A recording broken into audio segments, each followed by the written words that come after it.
சங்கம் மற்றும் தமிழ்நாடு சத்துணவு ஓய்வு பெற்றோர் அங்கன்வாடி சங்கங்கள் மற்றும் அங்கன்வாடி சங்கங்கள் அனைத்து சங்கங்களும் ஒரு 7 சங்கங்கள் இணைந்து இந்த கூட்டமைப்பு சார்பாக இந்த விழுப்புரம் மாவட்டத்தில் இந்த ஆர்ப்பாட்டம் நடைபெற்று கொண்டிருக்கிறது.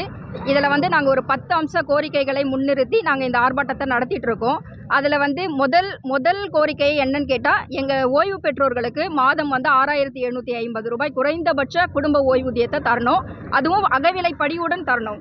அது இரண்டாவது காலி பணியிடங்கள், அரசு துறையில் இருக்கிற 50% காலி பணியிடங்களில் சத்துணவு ஊழியர்களை கொண்டு நிரப்பணும். அதே மாதிரி சத்துணவு துறையில் இருக்கிற காலி பணியிடங்கள் 60,000க்கும் மேற்பட்ட காலி பணியிடங்களை நிரப்பணும். அதே மாதிரி மே மாதம் அங்கன்வாடி ஊழியர்களுக்கு மே மாதம் முழுவதுமாக விடுமுறை இல்லாமல் இருக்குது. அவங்களுக்கு மே மாதம் விடுமுறை தரணும். அதே மாதிரி எங்களுக்கு மாதம் ஒரு முறை ஒரு நாள் லீவ் இருக்குது. அதை நாங்கள் வருடத்திற்கு 12 நாட்களாக சேர்ந்து எடுத்துக்கொள்ளும்படியான அந்த விடுமுறைக்கு அனுமதிக்கணும். அதே மாதிரி மகப்பேறு விடுப்பாக 12 மாதங்கள் தரணும். மற்றவங்களுக்கெல்லாம் 12 மாதங்கள் அரசு ஊழியர்களுக்கு தர மாதிரி எங்களுக்கான 6 மாதங்கள் தான் தந்துட்டுருக்காங்க. அதை 12 மாதங்களாக எங்களுக்கும் தரணும். அதே மாதிரி நிறைய படித்த ஆண் வாரிசுகள், அதாவது காலி பணியிடங்களில் ஆண் வாரிசுகள் கருணை அடிப்படையில் ஆண் வாரிசுகளை நியமிக்கணும்.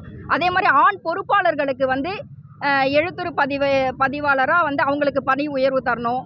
சத்துணவு இதில் இருக்கவங்க சமையலர் உதவியாளர் சமையலராக பணி உயர்வு பெறாங்க, சமையலர் பொறுப்பாளராக பணி உயர்வு பெறாங்க. ஆனால் 40 ஆண்டு காலமாக வேலை செய்த பொறுப்பாளர்கள் சத்துணவு அமைப்பாளர்களாகவே ரிட்டையர்ட் ஆகிறாங்க. அதை மாற்றி அவங்களுக்கும் அரசு துறைகளில் பதவி உயர்வு தரணும் அப்படின்னு கேட்டுக்கிறோம். அதே மாதிரி நம்மளோட மாண்புமிகு தமிழக முதல்வர் அவர்கள் அரசு ஆட்சி பணியை ஏற்கும் போது என்ன சொன்னார்னா, எங்களுக்கு ஓட்டு போட்டவங்க மட்டும் என்னோட மக்கள் இல்லை, எனக்கு ஓட்டு போடாதவங்களும் என்னோட மக்கள் தான். அதனால் நாங்கள் அவங்களுக்கும் சேர்த்து தான் நான் முதல்வர், அவங்களுக்கும் சேர்த்து தான் நான் எல்லா நன்மைகளும் செய்வேன் அப்படின்னு அவர் சொன்னார். அதே மாதிரி நான் சொன்னதையும் செய்வேன், சொல்லாததையும் செய்வேன் சொன்னார். இன்றைக்கி நாங்கள் சொல்லாததெல்லாம் செய்ய சொல்லி கேட்கவே இல்லை. எங்களுக்கு கொடுத்த வாக்குறுதியை, எங்களுக்கு சொன்ன வார்த்தைகளை நிறைவேற்றுங்க அப்படின்னு மட்டும்தான் மாண்புமிகு முதல்வரை கேட்டுக்கணும்.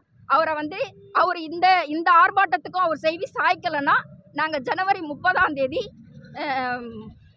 சென்னையில் முதல்வரை சந்திக்கிற பெருந்திரள் முறையீடு செய்கிறோம். சென்னையில் பெரிய பேரணி நடத்தி முதல்வரை சந்திக்கும் வரை அந்த பெருந்திரள் முறையீடு அங்கே நடக்கும். முதல்வரை சந்திக்காமல் திரும்புறது இல்லைங்கிறத இந்த கூட்டமைப்பு சார்பாக முடிவெடுத்திருக்கோம்.